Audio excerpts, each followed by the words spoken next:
안녕하세요. 예, 오늘은 어제 대선이 끝나고 윤석열 후보의 당선이 결정됐습니다.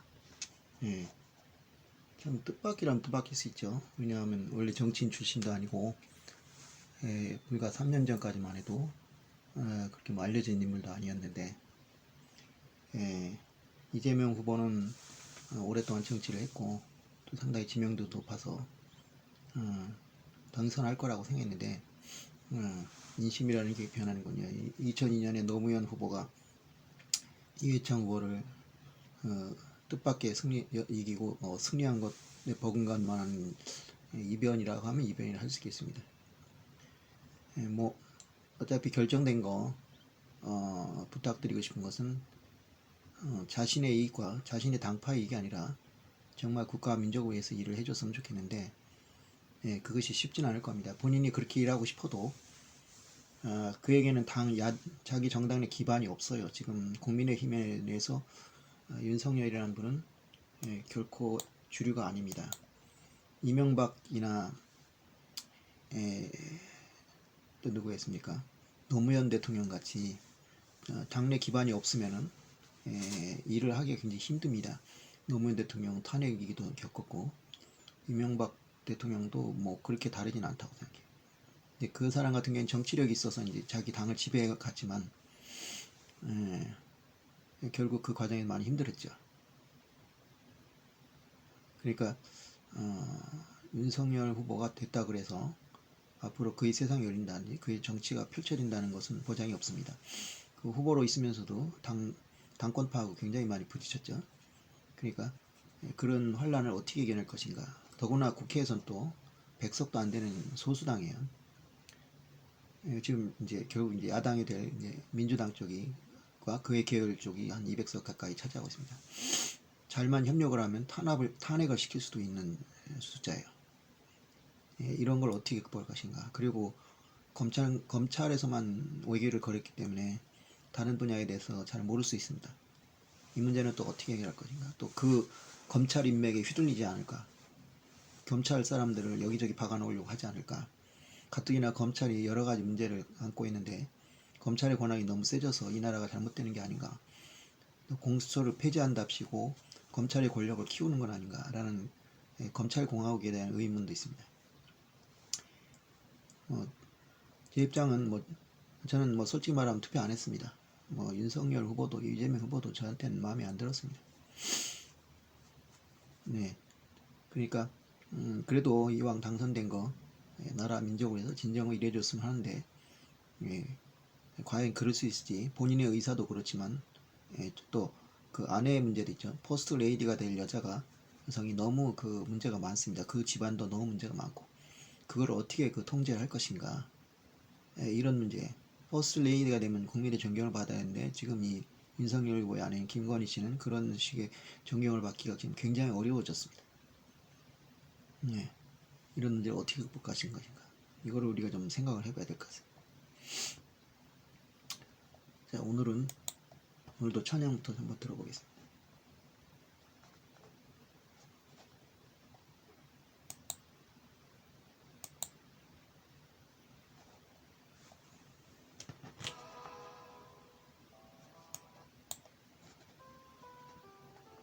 네, 오늘은 그 하나님의 사랑이라고 하는 노래를 좀 들어보겠습니다. 네, 이것은 하나님의 사랑이라는 노래는 굉장히 많은데요. 신상우 작곡, 조은아 작사, 김수진 산양사 작사의 노래입니다.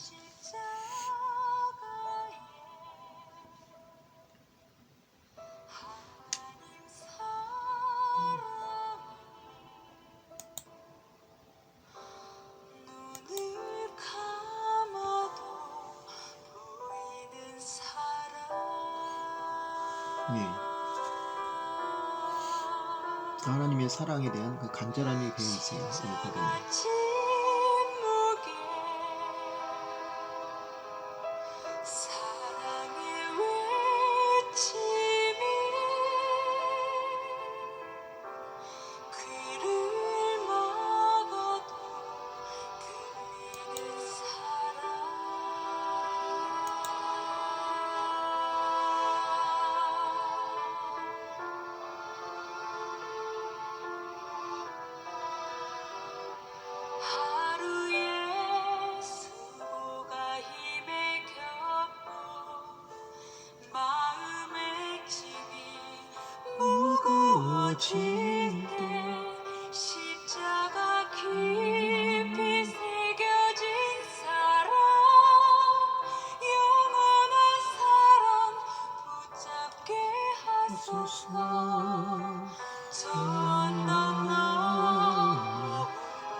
찬송가는 뭐랄까 굉장히 그 맑고 청아한 목소리로 찬양하기 때문에 굉장히 이해가 됩니다. 정경주 사모나 성경 사모 같은 깊은 영성은 없지만 굉장히 아름답고 맑은 목소리이기 때문에 굉장히 듣기가 좋습니다. 이 사람이 재밌는 게 왜 교회를 다니게 되는가 그 얘기할 때 보통 사람들이 하는 이유하고 좀 달라요. 보통 뭐 예를 들어서 어렸을 때는 맛있는 걸 준다든지 아니면 뭐 선물을 준다든지 그런 이유로 많이 가고 또 심지어 좀 나이가 들면 이제 이성을 만나고 싶다든지 이런 얘기하는데 노래를 잘하고 싶어서 가게 됩니다. 교회를 가면 노래를 잘할 수 있다. 생각해보니까 이런 생각이 들어요. 우리가 평소에 살면서 이렇게 노래를 많이 부를 기회가 없거든요. 근데 교회 가게 되면 최소한도 일주일에 몇 곡 정도는 꼭 부르게 돼 있습니다. 성가대를 꼭 안 하더라도. 근데 성가대를 하게 되면 훨씬 더 많은 노래를 부를 수 있죠. 그리고 또 레슨까지도 받을 수 있고. 그런 면에서는 나름대로 일리 있는 이유예요. 그러다가 예수를 믿게 된 겁니다. 근데 그래서 그런지 몰라도 이렇게 영성이 깊진 않아요. 제가 보기에는 이렇게 말하는 것들 보면 영성이 아주 깊진 않습니다. 예를 들어 정경주 사모나 성경주 사모 같은 경우는 아주 어렸을 때부터 아주 일찍부터 신앙의 눈을 떠가지고 각종 체험을 통해서 신앙의 길에 들어갔기 때문에 영성이 아주 깊어요. 근데 이들은 또 나이도 젊어요. 이제 40대 초반이다 보니까 아주 신앙 경험도 짧고 그래도 이제 이 찬양 자체는 굉장히 은혜롭습니다. 찬양계에서는 꽤 알아주는 스타일이고 이토록 사랑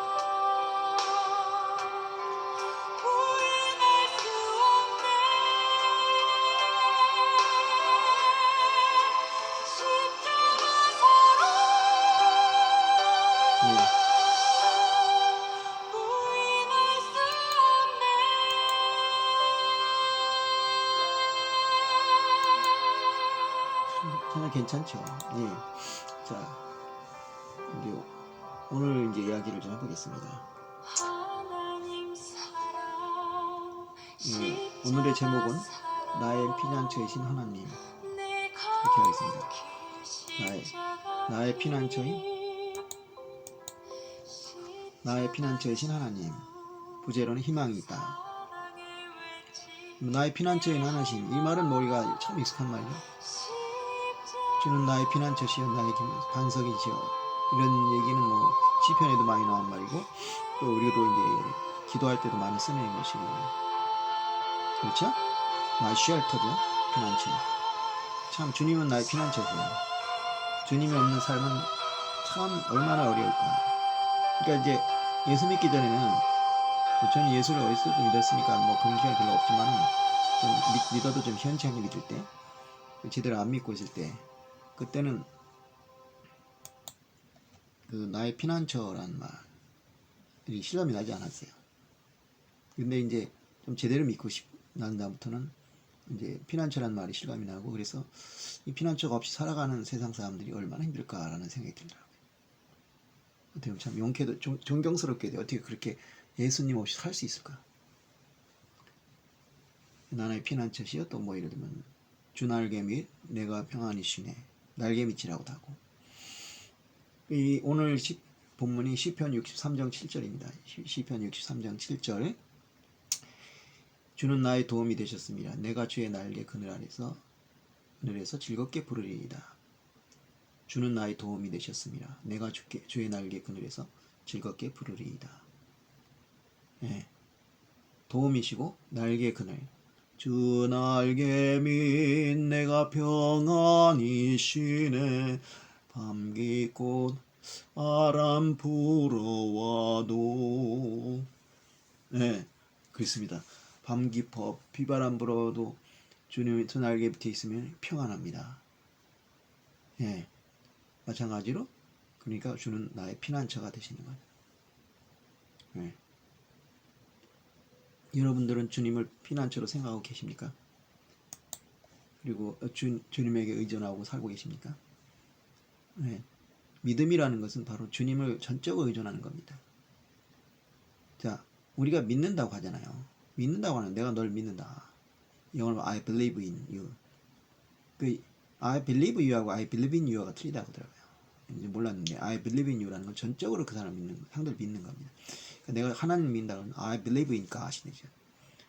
믿는다는 건 뭐냐? 전적으로 그 사람을 신뢰한다는 거죠. 그러니까 내가 예를 들어서 어떤 사람이 내가 길거리 지나가고 있는데 어떤 사람이 나한테 갑자기 딱 나타나가지고 제가 돈이 한 100만 원이 필요합니다. 나를 빌려주세요. 그럼 우리는 어떻게 할까요? 내가 당신을 뭘로 믿고 합니까? 믿으세요. 믿으시면 됩니다. 그러면 아 그랬습니까? 내가 그럼 빌려드리죠. 이렇게 할까요? 그런 이건 말이 안 되는 얘기죠. 이 미친 사람 아니야 이거 하고.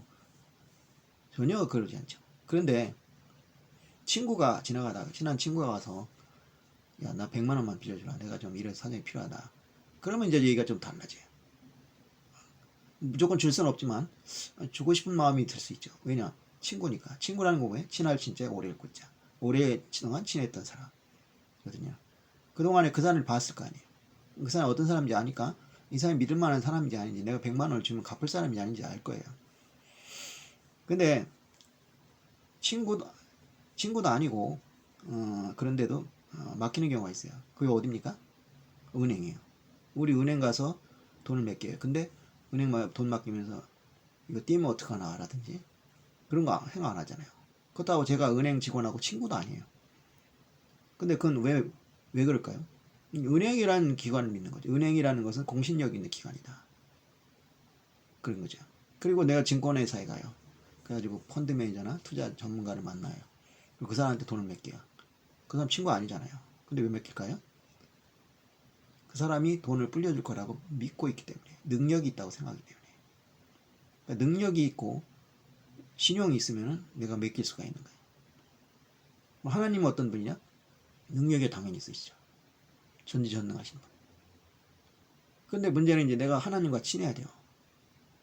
그냥 하나님이 전지전능하다고 믿는 것은 기독교 신자에게는 당연하지만 그렇지 않은 사람에게는 의구심이 있는 거냐. 하나님 믿기나 하냐? 그럼 어떻게 해서 그 신뢰를 쌓느냐? 신앙생활을 통해서 하는 거예요.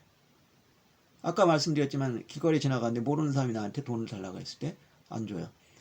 근데 뭐 예를 들어서 내가 약간 이제 약을 먹었다고 칩시다. 그 당시에 내가 좀 약을 먹어가지고 좀 이상해져 있었어요. 그래갖고 또 내가 그때 무슨 뭐 돈을 어떻게 좀 한 돈 1,000만 원, 2,000만 원 막 어떻게 그냥 공돈이 생겨버렸어. 근데 이 사람이 너무 불쌍해 보여. 그러니까 이제 빌려줬어 100만 원. 그리고 이제 전화번호하고 이런 걸 얻어왔지. 그래서 일단 한 달 있다 갚겠다. 한 달에 갚아라. 근데 이제 한 달에 갚았어요. 근데 그냥 갚은 게 아니라 이제 좀 만나자. 내가 식사 대접 해야겠다. 너무 고마워서. 그래서 만나서 식사를 맛있게 먹었어요. 얘기를 했어요. 너무 좋은 사람 같아. 그래서 그 사람하고 계속 만나요. 뭐 가끔 만나서 술도 마시고 술 마시면 안 되죠 우리는. 밥도 먹고 뭐 이렇게 지내요. 그 친해지니까 나중에 한 1년 있다가 이제 또 무슨 일이 또 100만 원을 빌려달래요. 그때는 어떻게 해요? 좋아 빌려줄게. 빌려주는 거예요. 그 마찬가지. 하나님도 우리가 신앙생활을 통해서 하나님과 계속 교제를 하는 거죠. 그래서 교제 가운데서 내가 기도를 했더니 응답을 해주시더라. 그런 식으로 하나하나 이제 능력과 그 존재 자체가 이제 확인이 되는 거예요. 확인이 되면 믿게 되는 거죠. 그게 믿음이에요.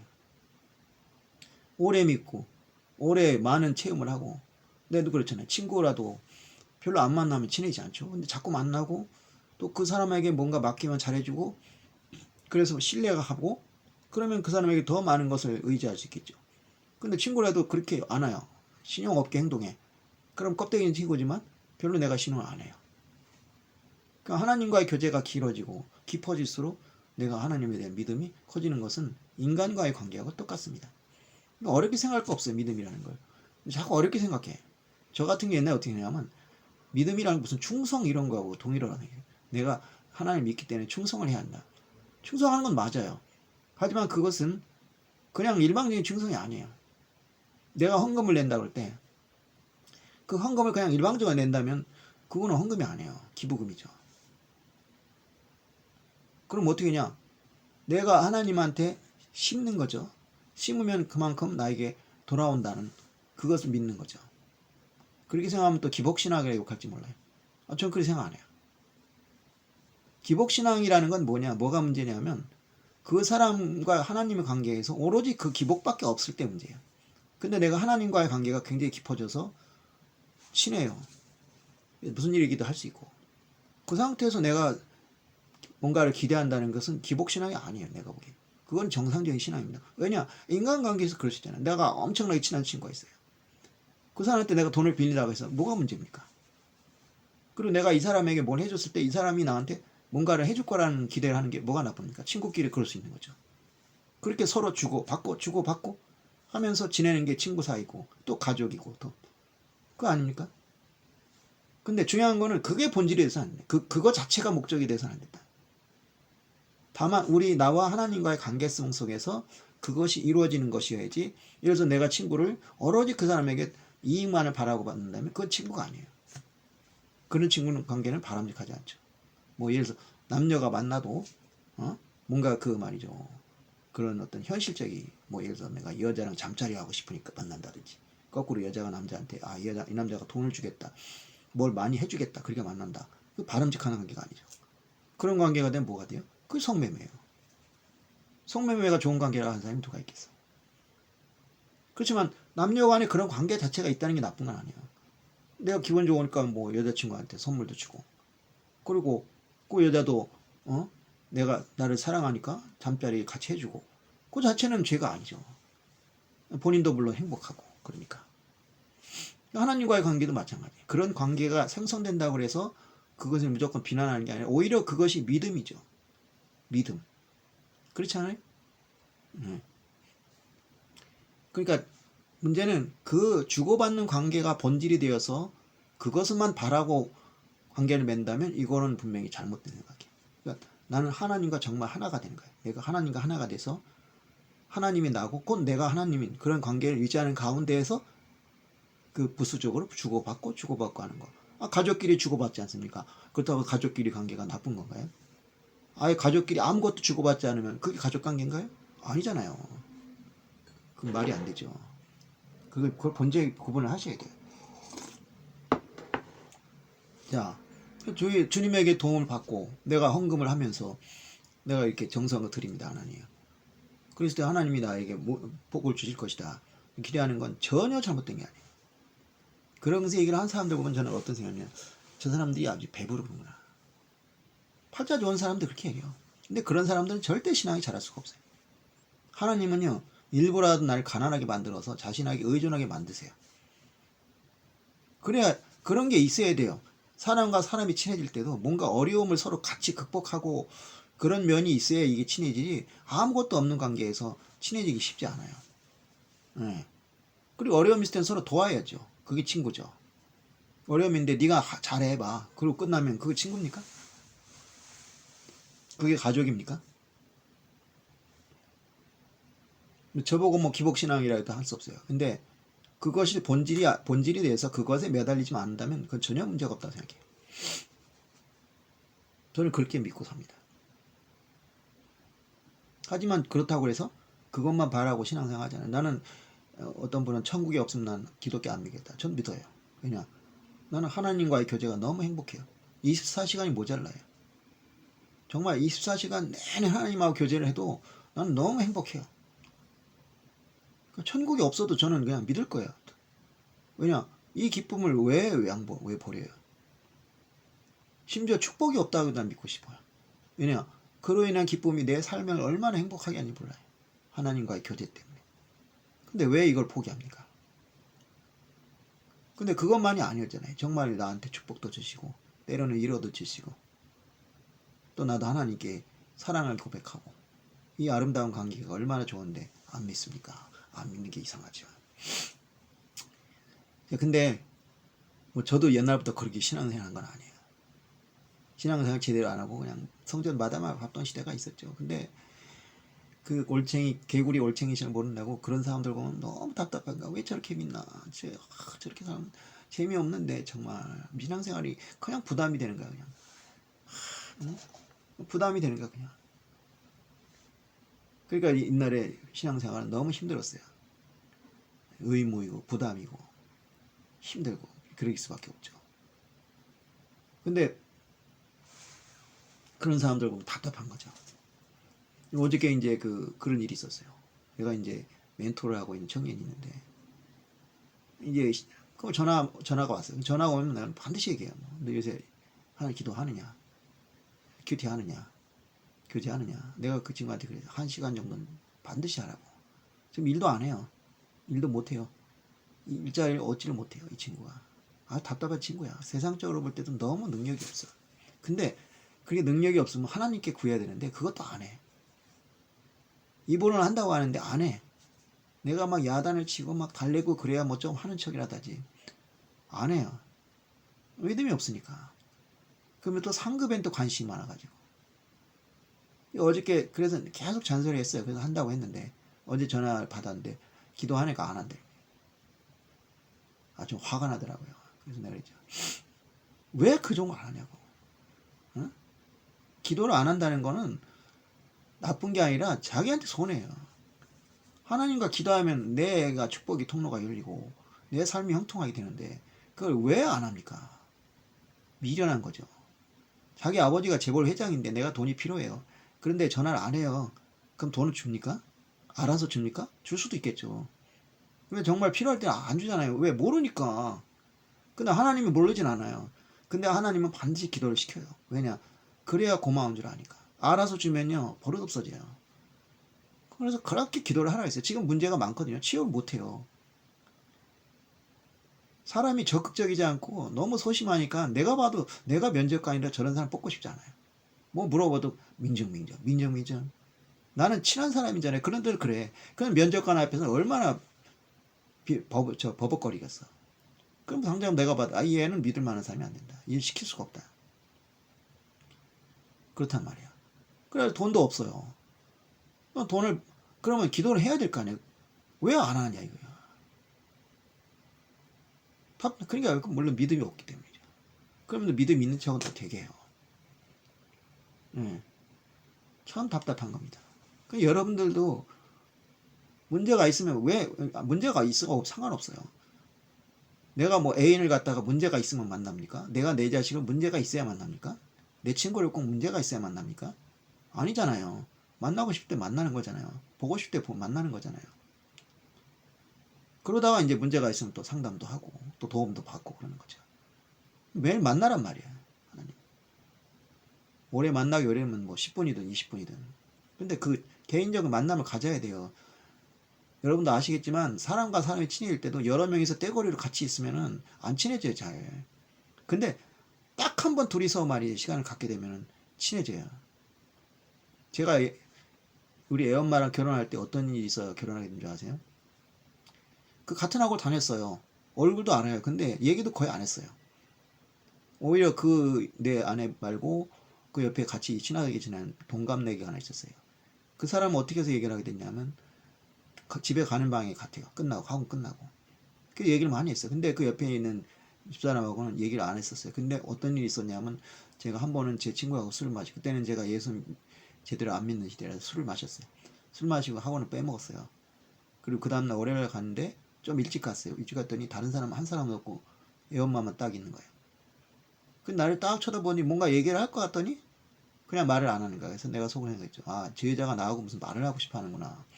그래서 이제 핑계 좋은 거 있잖아요. 금요일날 내 빠졌는데 많이 나갔냐 진도 그랬더니 그렇게 많이 나가지 않았다면서 왜 안 나갔냐고 놀랬어요. 이 여자가 봐라. 내가 안 나오고 기억하고 있네. 학원 교실에 사람이 많지는 않지만 그래도 한 20명 가까이 있었어요. 기억을 한다는 거는 관심이 아예 없다는 건 아니죠. 그래서 이제 이런저런 얘기를 하면서 친해졌어요. 그러니까 그동안 같은 교실에서 계속 있었지만 전혀 친해지지 않았어요. 그런데 그게 얼마나 되겠어요? 사람들 오기 전까지 몇 분, 한 5분, 10분인데 그동안에 얘기를 한 것이 갑자기 두 사람을 친하게 만든 거죠. 그리고 이제 한 달 동안 이제 계속 얘기를 하며 지냈죠. 이제 그때부터 오히려 그 같이 다니던 그 여성분하고는 별로 얘기를 안 하고 이제 끝나고는 이제 같이 얘기지만 그러다가 이제 제 아내 되는 사람이 저보고 연극을 같이 보러 가자 한 거예요.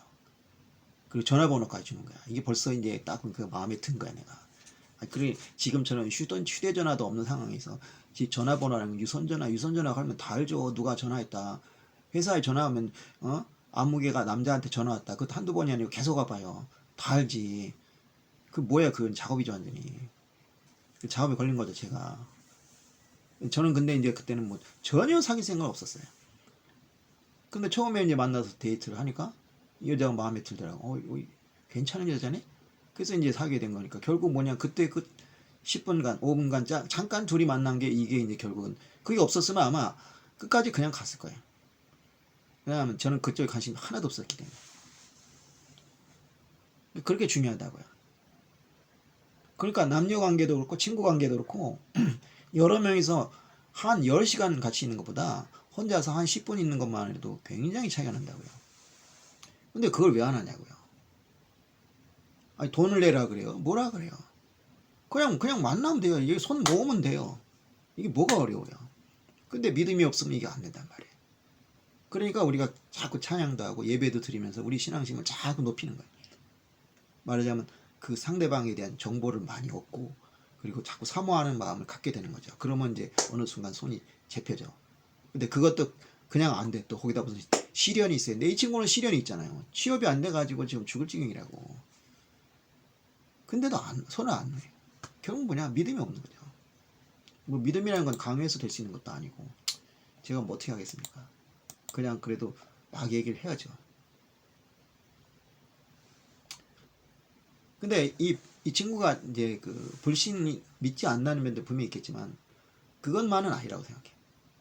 그러니까 저 같은 경우에도 사실은 한 20 몇 년 전에 이제 그 제대로 된 새벽 기도를 드리게 됐어요. 근데 그때 내가 믿음이 있었냐? 아니요, 없었어요. 나는 하나님이 기도에 응답한다는 말도 말은 들었고 간증은 들었지만 그 남의 일이라고 생각했지 나하고 관계없는 일이라고 생각했어요. 근데 왜 그때 갑자기 뜬금없이 기도를 하겠냐? 절박하기 때문이죠. 그러니까 절박한 이유가 없으면은 기도하지 않아요. 내 삶이 모두가 그냥 순조롭다. 그러니까 신앙생활 오래 하면서도 전혀 신앙이 안 자라는 사람들은 그런 고난이 없는 사람들이에요. 그런 사람도 있어요. 그래서 물어봐요. 당신은 왜 예수를 믿겠습니까? 몰라. 그냥 어떻게 그렇게 됐다. 그런 사람 치고 신앙이 뜨거울까요? 아니요. 안 뜨거워요. 뜨뜻미지근해요. 근데 그런 사람들이 또 문제는 안 일으키고 얌전하고 말 잘 들으니까 장로다 뭐다 시켜요.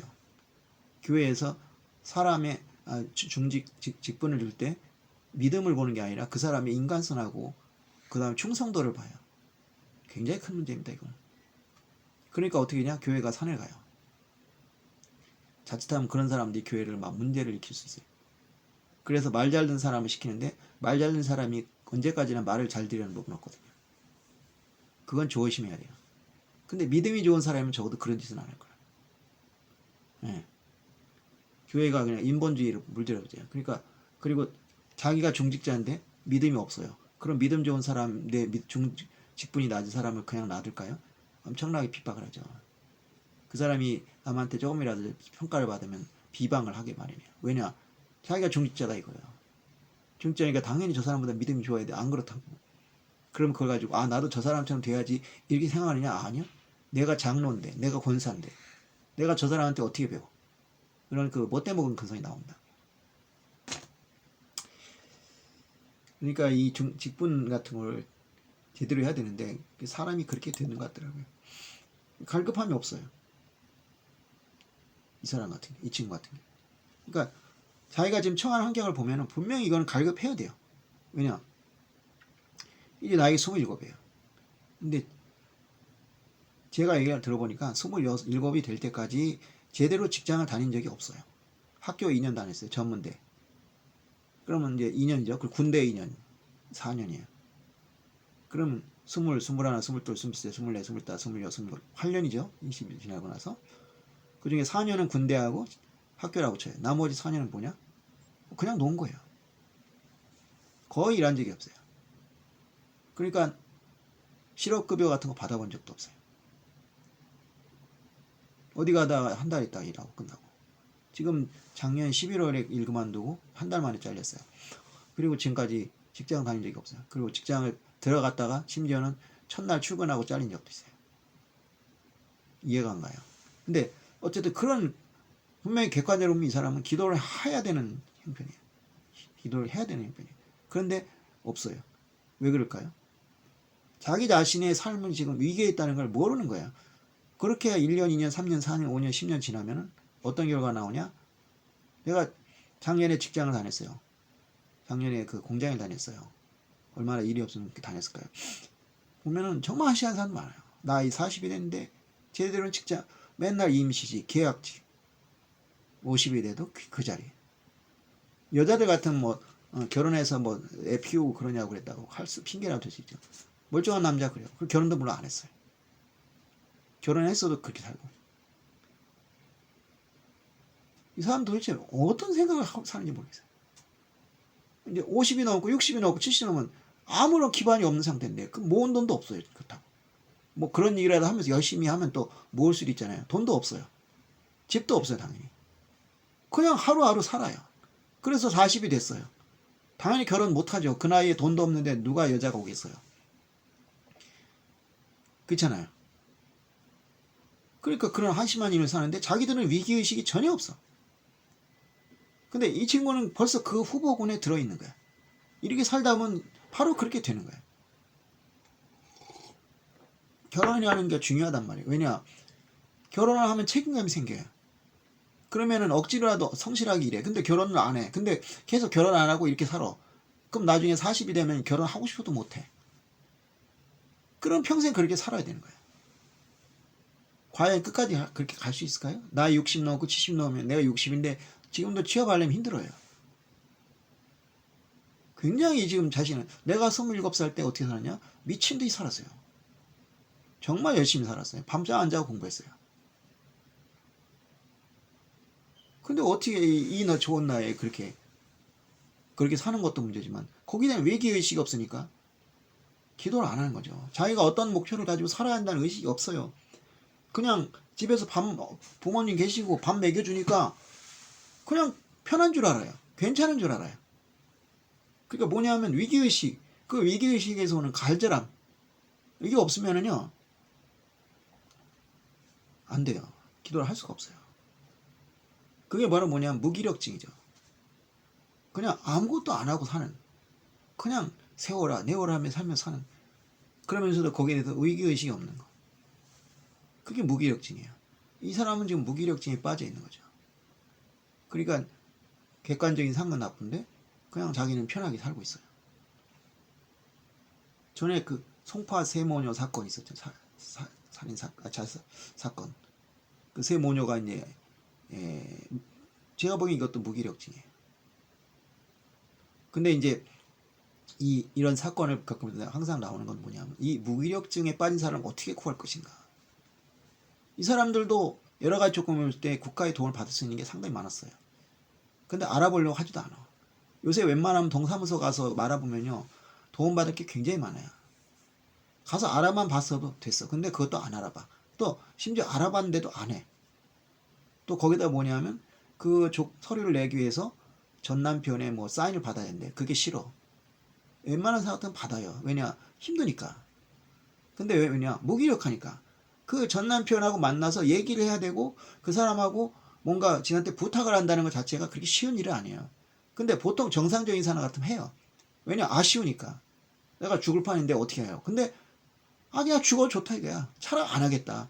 이 정도면 진짜 엄청난 무기력증에 빠져 있는 거예요. 그래서 이제 다 쓸 거 쓰고 자기들 거 날라가니까 그냥 뭔가 자살해 죽었어요. 그 젊은 딸까지 데리고. 이 엄마가 사실 참 문제죠. 자신은 죽더라도 딸들은 살려야죠. 근데 왜 같이 죽이냐고요. 그만큼 무기력이라는 게 무서운 거예요. 그러니까 이제 지금 국가에서는 자꾸 그런 사람들까지 어떻게 구제할 방법이 없을까 하고 노력을 하고 있는데 쉽지는 않죠. 본인들이 얘기 안 하는데 또 이런 사람들이 있어 어떠냐면 주변 사람들 교류가 없어요. 교류가 없으니까 사람들이 사정을 몰라요. 그냥 멀쩡하게 잘 지내니까 뭐 잘 지내나 보다 생각하지. 그런 사람을 붙잡고 당신 뭐 힘든 거 없어 이렇게 물어보기 쉽지 않잖아요. 교류가 없어요. 그럼 말도 안 하고. 그리고 이런 사람들이 좀 자존심이 강해. 남한테 신세지는 거 싫어해. 왜냐? 남하고 교류가 없는 사람은 남에게 의존할 수가 없어요. 왜냐? 사람이 친해져야지 이렇게 뭔가 자기 사정도 하소연하잖아요. 여러분들 지나가는 사람 붙잡고 호소할 수 있어요? 근데 그런 사람이 없어. 그러니까 자기 말을 이야기, 사기 어려운 사정을 사소연하기가 어려워. 왜냐? 저 사람이 나한테 뭐라고 내가 얘기를 해야 돼. 자존심이 세워지는 거죠. 이 기도 안 한다는 것도 마찬가지. 어떻게 보면 하나님하고 안 친해. 안 친하니까 말하고 싶지가 않는 거예요. 여러모로 그런 거죠. 그러니까 이 친구는 바로 기도 안 하는 건 바로 객관적 환경이 좋아서가 아니라, 저 같은 경우에는 객관적 환경이 나빴어요. 그때 굉장히 어려워가지고 도저히 어떻게 할 수가 없는 상황이에요. 근데 내가 만약 그때 그냥 무기력하게 살았으면은 기도 안 했죠. 근데 나는 그런 사람이 아니에요. 내가 가진 환경을 그냥 놔두고 그냥 될 대로 되라 이렇게 사는 사람이 절대 아니에요. 반드시 그 환경을 개선하기 위해서 사방팔방으로 뛰는 사람이야. 근데 사방팔방으로 뛰었는데 아무것도 안 되는 거야. 그렇다고 그러니까 이제 뭐 어떻게 해야 되나 이제 그래서 이제 밤마다 집에 오면 이제 술을 그냥 마시면서 신세한탄하고 있었죠. 근데 새벽 기도가 있대. 그럼 내 입장에서 그게 복음으로 들린 거야. 새벽 기도? 평생 그런 거 생각해 본 적도 없지만 저거라도 해봐야겠다. 이렇게 되는 거예요. 목마른 사람이 몸을 판다고 하지만 목마른다고 몸을 파는 게 아니야. 내가 살아야겠다는 강한 의지가 있어야 돼요. 근데 없으면요, 그냥 죽고 말어. 그렇게 되는 거예요. 이 친구는 거기다 이제 부모님이 집에서 밥 해주니까 밥은 안 굶잖아. 그리고 뭐 가족이 있는 것도 아니고, 부양할 가족이 있는 것도 아니고. 나 같은 경우에는 그때 가족이 있었잖아요. 내 아내가 있었고 자식이 셋이나 돼요. 어떻게 그냥 무기력하게 지낼 수 있어요? 말이 안 되지. 그러니까 결혼한다는 게 그렇게 중요한 거예요. 결혼하면은 그런 책임감이 생긴단 말이야. 부양해야 된다. 그러면 그것 때문에 더 열심히 살죠. 그리고 그것도 없으면 하나님이 그 사람한테 고난을 줘요. 막 어려움을 줘요. 이 친구는 지금 고난을 당하고 있는 거야. 그런데 그거를 자기가 집에서 밥 먹고 살고 있고, 그리고 부양할 가족도 없고, 그리고 또 무슨 보조금인가 받고 있어요. 그러니까 돈이 아쉽지도 않아. 그러니까 그냥 이대로 줬소이다. 야. 앞으로 10년 후에 일은 난 상관없다. 이게. 제가 생각하기에 이 친구는 좀 더 얻어맞아야 되겠고. 그렇죠. 근데 여러분들 중에 그렇게 영적 무기력행에 빠진 사람들 없나요? 많을 거예요. 제가 보기엔 많아요. 교회 이렇게 다녀보면은 그냥 교회 마당만 받고 다니는 사람 많아요. 근데 왜 그러냐? 무기력해요. 왜 영적 무기력은 뭐냐면 간절함이 없어요. 갈급함이 없어요. 그냥 와서 사람 만나서 재밌게 얘기하고, 그리고 뭐 예배 드리고, 그리고 그냥 끝나면 가고, 그게 다예요. 10년이 지나서 신앙이 성장하지 않아요. 뭐냐? 그런 상태에서는 어떠한 갈급함도 없거든요.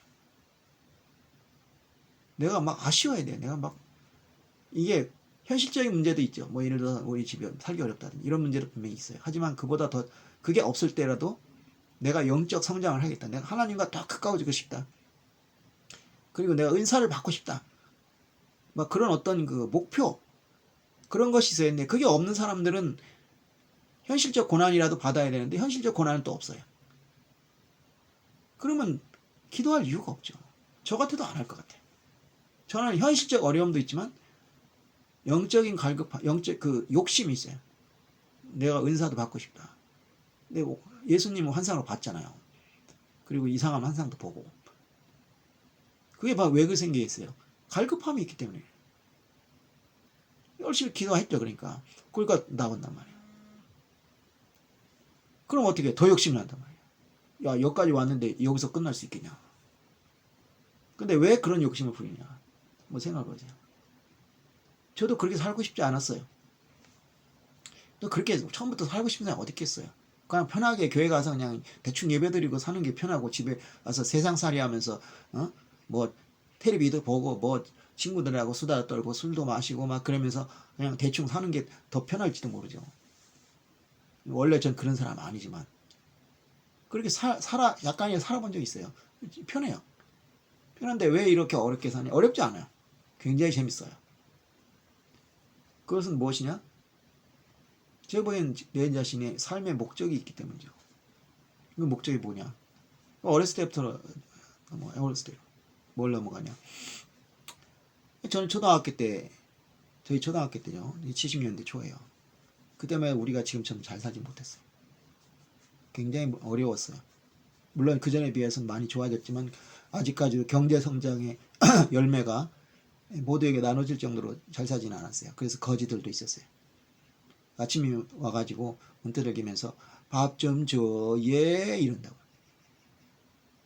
그러면 이제 막 밥을 주는 사람도 있고 막 쫓아내는 사람도 있고 그 옷이 그야말로 그냥 엄청 더럽죠.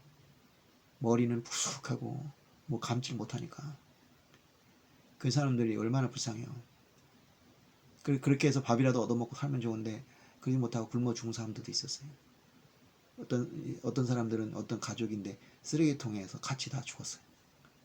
어떻게 그럴 수가 있을까요? 그리고 병원을 갔는데 치료를 못 받아. 못 고치는 불치병이라서 아니라 돈이 없어. 그 당시에 맹장염 수술이 3만 원이었어요. 지금 3만 원이면 돈도 아니죠. 그때 3만 원이면 굉장한 돈이에요. 쌀 한 가마니에 만 원도 안 되던 시절이에요. 60만 원, 한 100만 원 돈 되죠. 100만 원 돈이더라도 지금 문제 없어요. 지금 문제 없는데 그때만 해도 그게 큰 돈이었어요. 서울대학교 등록금이 내가 초등학교 5학년 때인가 6학년 때 4만 원이었어요. 그러니까 3만 원 적은 돈이 아니죠. 그 생각하는 거죠. 나는 우리 집 잘 살았어요. 잘 살았다 해서 부자는 아니지만 괜찮게 살았어요. 저 유치원도 나왔거든요. 그 당시 유치원 간다는 건 보통 일이 아닌데. 근데 왜 나는 그때 밥을 안 먹어. 진짜 밥 먹기 싫었어요. 그래서 우리 어머니하고 저희 집에 또 가정부가 있었어요. 가정부가 밥 먹이느냐 혼냈죠. 그리고 이모도 있었고 이모가 또 있죠. 그래가지고 막 돈 10원 줄 테니까 밥 먹어라. 10원이면 적은 돈이 아니었어요. 그러니까 애가 뭐 간식 사 먹기 좋은 돈이죠. 지금 한 1,000원 정도 될 거야. 그 정도였어요. 그러니까 이상한 거예요. 왜 나는 밥을 안 먹을 정도로 이렇게 밥이 많은데 저 사람들은 굶어 죽나? 이해가 안 가는 거예요. 그 어른들한테 얘기하면 뭐라 그래요? 어른들이 좋아하는 얘기잖아요. 쓸데없는 걱정 말고 뭐해? 공부해. 그러니까 더 이해가 안 가는 거죠. 그게 이제 저를 알고 이제 교회에 다니게 한 원인이 됐을지 몰라요. 그러면서 지금까지 똑같아요. 사람이. 왜 인간의 삶에 이렇게 차이가 있나? 차별이 있나? 왜 잘 사는 사람하고 잘 살고 못 사는 사람 못 사나? 근데 지금 많이 좋아졌어요. 그랬을 때 지금 거지 없잖아요. 그리고 사회복지 잘 돼 있으니까 웬만한큼 먹고 살아요. 그리고 의료보험제도 잘 돼 있으니까 돈 없어서 뭐 치료 못 받는 경우는 이게 매우 드물어졌어요. 아예 없는 건 아니지만 매우 드물죠. 그리고 어떤 식으로든 도움을 받아요. 그 많이 좋아진 거죠. 근데 지금도 문제가 없는 건 아니에요. 여러 가지 문제가 많아요. 사회 빈부격차 문제도 있고 그걸 해결할 수 있거든요. 그걸 해결하는 도시가 어디냐면 서유럽이에요. 거기는 빈부격차도 적고 모든 사람들이 그야말로 요람에서 무덤까지 보장받고 살아요. 얼마나 잘 사는지 몰라요. 근데 왜 우리는 그런 사람을 못 만들까? 그걸 저는 그렇게 생각한 거죠. 그걸 이제 사명으로 생각한 거예요. 그리고 또 왜 전쟁이 있고 차별이 있고. 릭 워렌 목사님 아시죠? 릭 워렌 목사님이 목적이 이끄는 삶이라는 책을 썼죠. 저리 참 감동적인 것을. 하나님의 영광을 위해서 태어났다. 근데 하나님의 영광을 위해서만 태어난 건 아니에요. 우리 자신도 행복할 권리가 있어요. 그러니까 뭐라 했어요? 하나님이 생육하고 번성하라.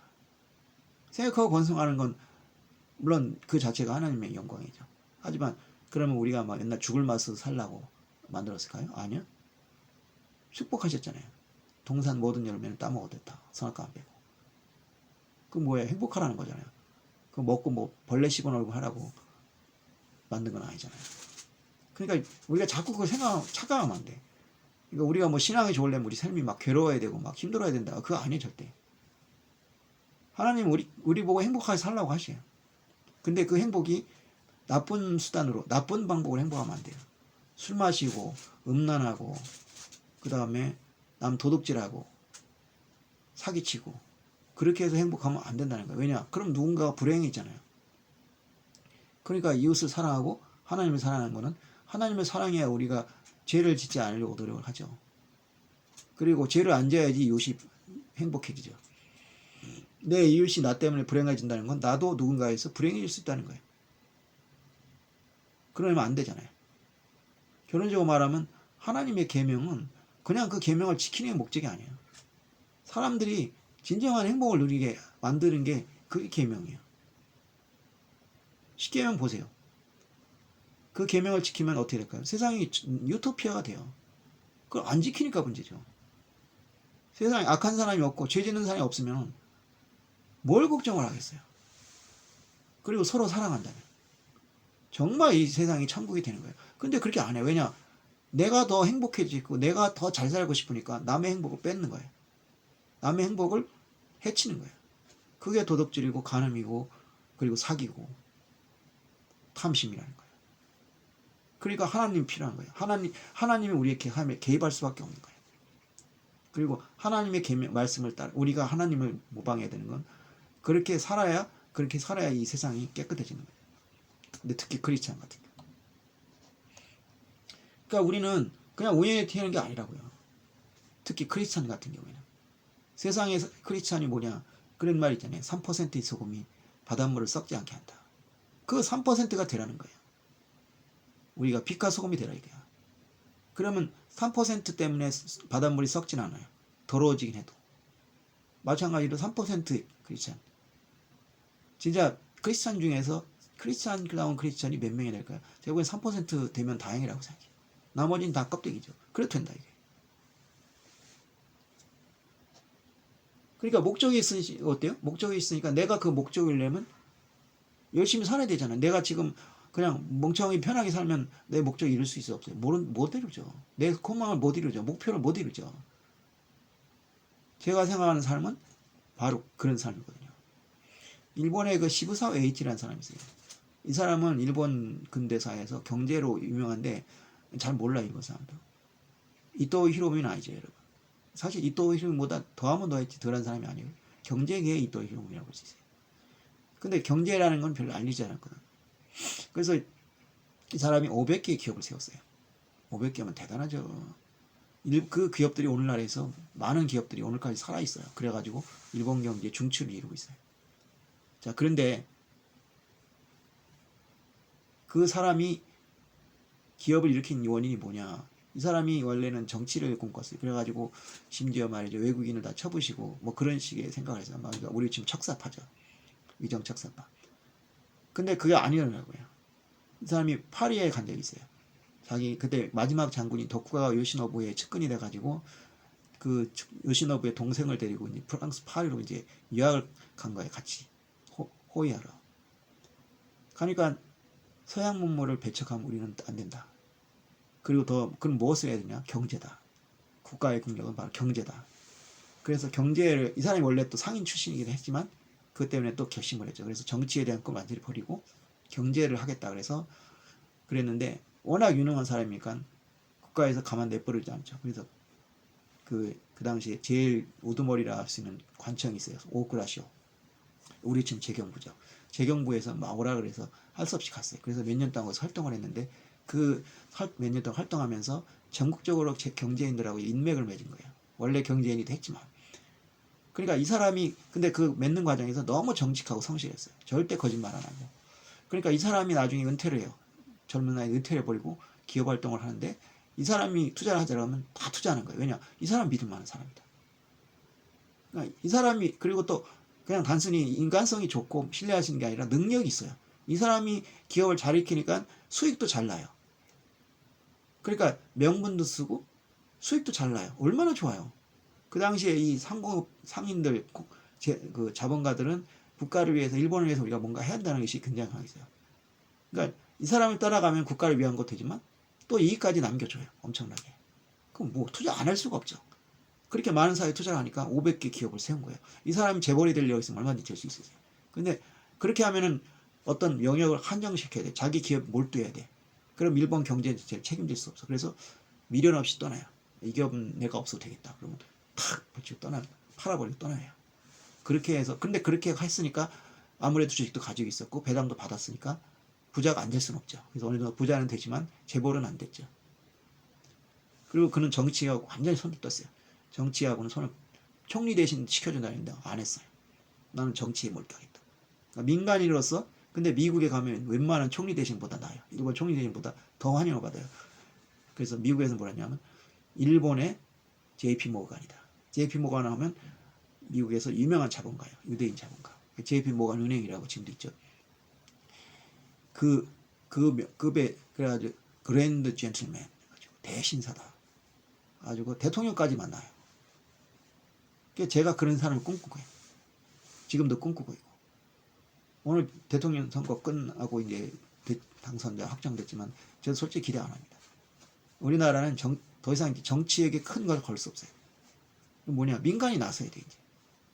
바로 시부사 H 같은 사람이 나와야 돼요. 근데 없잖아요. 기업인은 자기 돈 받기 바쁘고. 옛날에 그런 사람 있었잖아요. 정주영 회장 같은 사람. 그리고 박정희 대통령, 김어준 회장. 정주영 회장이나 김우정 회장 같은 경우, 특히 정주영 회장 같은 경우는 정경영 회장을 10년 이상 하면서 세계의 발전을 위해서 얼마나 헌신했어요. 그런 기업은 없잖아요 지금. 집 밥벌이 아주 바쁘지. 김우정 회장도 원래는 그런 사람이 있어요. 근데 위기가 오니까 자기가 정경영 회장을 하면서 나라 경제 살려고 했죠. 그런 사람이 있어야 되는데 없어요. 저는 그런 사람이 되고 싶어요. 솔직히. 정치도 그렇지만. 정치하면은 그냥 눈치 봐야 되잖아요. 근데 내가 어떤 좋은 일을 하겠다. 안철수가 대표되잖아요. 안철수가 좋은 일 많이 했잖아요. 그런데 정치가 하려니까 지금 엉망이 됐잖아요. 잘못한 거죠. 안철수 씨가 착각을 한 거예요. 정치가 그렇게 더러운 걸 알았으면 안 했을 거예요. 근데 정치해 보니까 이거는 쓰레기예요, 쓰레기. 참 아까운 사람이에요. 그냥 차라리 경제가 남아 있었으면 오히려 더 이 나라에서 큰일 했을 텐데 완전 망가졌잖아요. 지금 쓰레기를 만들어 버려요. 완전히. 근데 어쨌든 우리는 이 하나님의 영광과 이 세상을 위해서 사명을 가지고 살아야 돼요. 이 사명 의식이라는 게 너무 중요한 거예요. 사명 의식이 없는 사람들은요 절대 할 수가 없어요. 사도 바울이 그랬잖아요. 운동장에서 달리는 사람들은 썩어가는 멸관을 위해서 자신을 절제하고 산다. 근데 우리는 썩지 않은 멸관을 위해서 절제해야 되지 않냐. 자기 몸을 쳐서 복종시켜야 되지 않냐. 그러니까 주님 뜻에 따라 살아야 된다. 그게 안 되는 사람이 어떻게 세상을 위해서 일을 하겠어요. 그렇게 나서면 언젠가 작살이 나죠. 우리 교회 지도를 봐요. 잘못된 생활하는 사람들 다 작살나고 그러잖아요. 그럼 자기 뜻을 이룰 수 있겠어요? 그런 데서 밀면 저희 걸리면 쉽지 않아요. 근데 저는 그런 사람 살고 싶은 거예요. 그러니까 뭐 항구에 15사와있지. 근데 저는 이제 지금 생각하는 거는 영적 부흥운동이죠. 대한민국이 너무 썩었다. 왜 썩었냐? 믿음의 기초가 없어요. 영적인 기초가 없어요. 그러니까 한마디로 사사기 시대에 버금가는 지금 시대가 된 거예요. 그냥 내 멋대로 살아요. 즐겁게 살면 된다. 재밌게 살면 된다. 그러니까 세월호 사건도 그렇고 이번 코로나 사태도 그렇고 국민이 사분오일돼 싸우잖아요. 그리고 세금 물린다고 난리치고 내 동생하고 재수 씨하고 이 주변에 내 친구들 보면은 원래 민주당 지지자들이 많았어요. 우리 586 세대잖아요. 근데 이번에 윤석열 찍겠다. 왜? 세금 내라 그래서. 자기들 재산이 많아요. 근데 세금 내라니까 싫다 이거예요. 저는 그게 이해가 안 가요. 재산이 늘어서 세금이 많이 나는 게 뭐가 어때서? 네? 이 사람들은 이 나라 위해서 무엇이 필요한가를 생각하는 게 아니라 자기 이익밖에 생각 안 해요. 근데 그 사람들만 그럴까요? 우리나라 사람 중에서 내 이익이 희생이 되더라도 이 나라가 잘 돼야 된다고 진정으로 생각하는 국민이 얼마나 될까요? 한번 생각해 보세요. 자신이 생각해 보세요. 내가 그런 사람인가? 쉽지 않아요. 근데 저는 그렇게 살고 싶어요. 왜냐? 그게 크리스찬의 생각하니까. 크리스찬이 이 현세에서 부귀영화를 누리고 잘 먹고 잘 사는 게 인생의 목표가 돼서야 되겠습니까? 그거 포기하면은 그 세금 무섭지 않아요. 근데 그렇게 안 살아요. 그럼 뭐냐? 나라도 그렇게 살고 싶은 거예요. 그래서 그 이유가 뭐냐? 왜 이렇게 엉망이 됐냐? 바로 영적 기초가 없는 거예요. 믿음의 기초가 없으니까 믿음이라는 게 뭐예요? 종교라는 게 뭐예요? 사람의 기본적인 행동 양식을 예를 들어서 윤리 도덕이나 이런 건 시대에 따라 달라져요. 어느 시대에 이랬다가 저래요. 하지만 그 윤리 도덕을 밑바탕한 종교는 보편적이기 때문에 시간이 지나도 변하지 않는다. 우리 성경 쓴 지가 2000년이 넘었잖아요. 지금 읽어봐도 일리 있는 얼마나 많아요. 안 맞는 것도 있지만 굉장히, 그리고 안 맞는 거라 해도 우리가 시대에 맞춰서 해석을 하면 돼요. 그러면 얼마든지 우리 걸 만들 수 있다고. 그래서 성경이 지금까지 읽히는 거예요. 그렇지 않으면 벌써 없어졌죠. 지금 읽히는 책들 베스트셀러 100년 후면 어떻게 될까요? 대부분 없어져요. 그때까지 살아남으면 그게 이제 고전이 되는 거죠. 우리의 고전이 있잖아요. 뭐 톨스토이도 있고 덥스텝스키도 있고 이광세 무정 같은 것도 있고 뭐 이런 거 있잖아요. 그 왜 그러냐? 그 시대를 넘어서는 가치가 있기 때문이죠. 성경은 그것에